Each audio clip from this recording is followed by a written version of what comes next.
भागामध्ये क्लाउडली म्हणजे ढगाळ वातावरण राहणार आहे आणि रात्रीच्या मात्र थोडे थोडे थेंब येणार आहे, म्हणून हा अंदाज लक्षात येतात.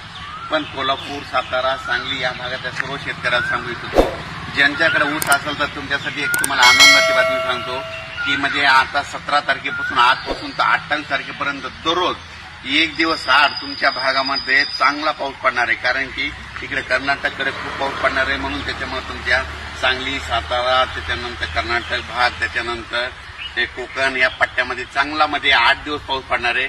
उर्वरित महाराष्ट्रात मात्र तिकडे पाऊस पडणार नाही. मात्र कोल्हापूर या भागात मात्र तुमच्या कारखाना परिसर ऊस क्षेत्रामध्ये चांगला पाऊस पडणार आहे, म्हणून हा अंदाज लक्षात येतात.